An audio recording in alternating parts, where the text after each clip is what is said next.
सीतापुर नामक एक गांव था जहां कालू कौवा अपनी माँ टुनटुनी के साथ रहता था।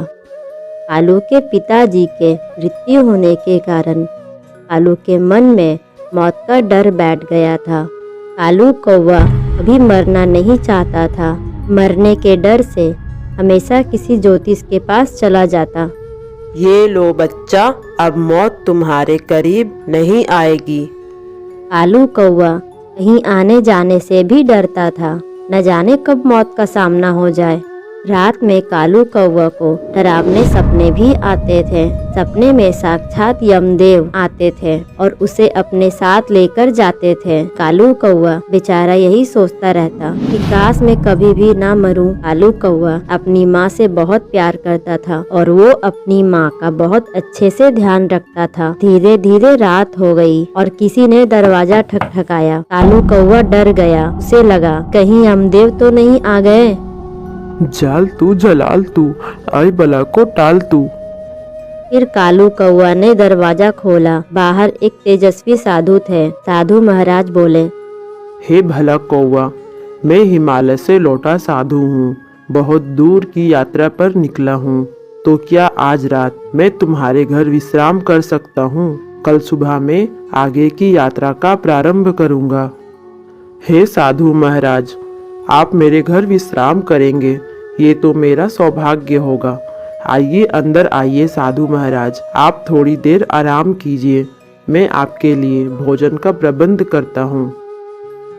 कालू कौवा को जो खाना मिला था वो अपने हिस्से का खाना साधु महाराज को दे दिया। महाराज ने वो खाना खुशी से खा लिया। कालू कौवा ने साधु महाराज की बड़े मन से सेवा की। अगले दिन सुबह साधु महाराज निकलने से पहले कालू से बोले, कालू कौवा, तुमने मेरी बहुत सेवा की, मुझे रहने के लिए जगह दी, सोने की और भोजन की व्यवस्था भी तूने की। मैं तुमसे प्रसन्न हुआ। मैं तुम्हारी एक इच्छा पूरी करना चाहता हूँ। मांगो अपनी एक इच्छा। साधु महाराज, क्या आप मेरी कोई भी इच्छा पूरी कर सकते हैं?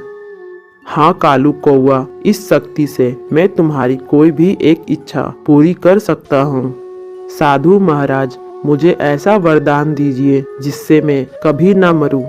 साधु महाराज हंसने लगे और बोले, अरे कालू, मृत्यु पर किसी का अधिकार नहीं होता। एक ना एक दिन हर एक को मृत्यु की ओर जाना ही होता है, इसीलिए ये इच्छा मैं पूरी नहीं कर सकता। तुम कोई और वरदान मांग लो। कालू कौवा कुछ देर सोचा और बोला, ठीक है, आप मुझे ऐसा वरदान दीजिए कि मेरे सिवा जो भी मेरे पलंग पर बैठेगा वो मेरी इच्छा के बिना वहाँ से उठ नहीं पाएगा। साधु महाराज को इसमें कुछ भी गलत नहीं लगा। उन्होंने कहा, तथास्तु। साधु महाराज से ये वरदान पाकर कालू कौवा खुश हो गया। उसने सोचा, साधु महाराज का दिया हुआ वरदान सच में काम करता है कि नहीं, इस बार आजमा के देखता हूँ। कालू कौवा बाहर से एक कुत्ता लेकर आया और पलंग पर बैठा दिया। कुत्ता वहां से उठने की और भागने की बहुत कोशिश की, मगर वो पलंग से उठ ही नहीं पा रहा था। ऐसे ही कई साल बीत गए। कालू की माँ बीमार पड़ गई। कालू ने अपनी माँ की मलहम पट्टी करवाई, मगर दिन पर दिन टुनटुनी की तबीयत बिगड़ते जा रही थी। हे भगवान, मेरी माँ की तबीयत ठीक कर दीजिए। कालू अपनी माँ को लेकर बहुत परेशान था और खाना खाए बिना ही सो गया। तभी दरवाजे पर दस्तक हुई। कालू कौवा जाकर दरवाजा खोला तो साक्षात यमदेव आए थे। कालू कौवा, मैं तुम्हें ले जाने आया हूँ। पृथ्वी पर अब तुम्हारा समय खत्म हुआ, चलो मेरे साथ। वो डर से कांपने लगा। कौन हो तुम और मुझे कहाँ लेकर जाना चाहते हो? यमदेव मुस्कुरा कर बोले, मुझे पहचाना नहीं? मैं यमदेव हूँ। पृथ्वी पर जिनका जीवन समाप्त हो जाता है, मैं उन्हें यहाँ से ले जाता हूँ। ये सुनकर कालू कौवा डर से कांपने लगा। मगर महाराज, मैं अभी मरना नहीं चाहता।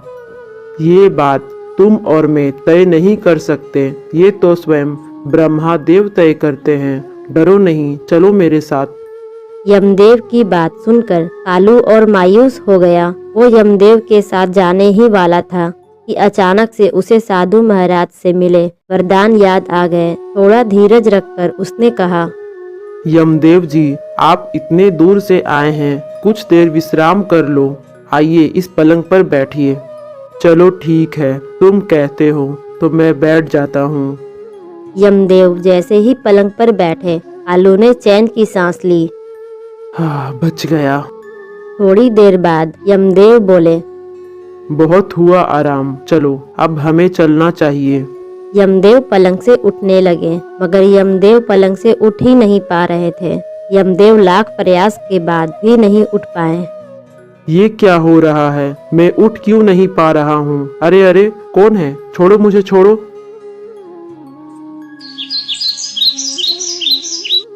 यमदेव की हालत देखकर कालू कौवा खुशी से बोला, मेरी मर्जी के बगैर आप यहाँ से कहीं नहीं जा सकते यमदेव जी। मतलब?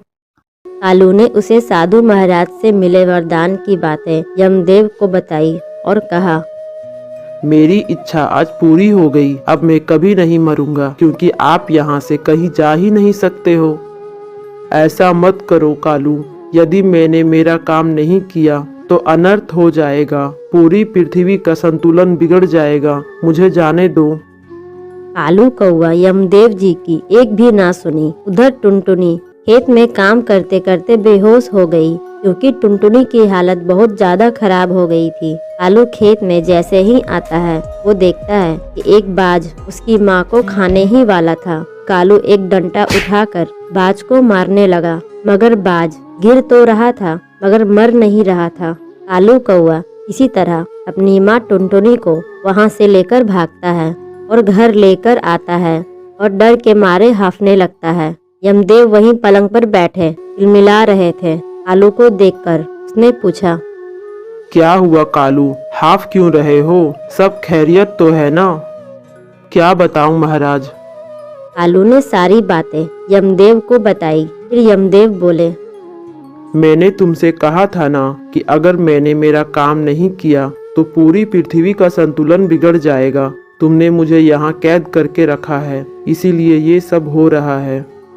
देखो अपनी माँ को, क्या तुम अपनी माँ की पीड़ा दूर कर सकते हो? नहीं ना। टुनटुनी का जीवन काल खत्म होने को है, अब सिर्फ मौत ही उसे मुक्ति दे सकती है। मगर यमदेव, कोई भी भला मरना क्यों चाहेगा?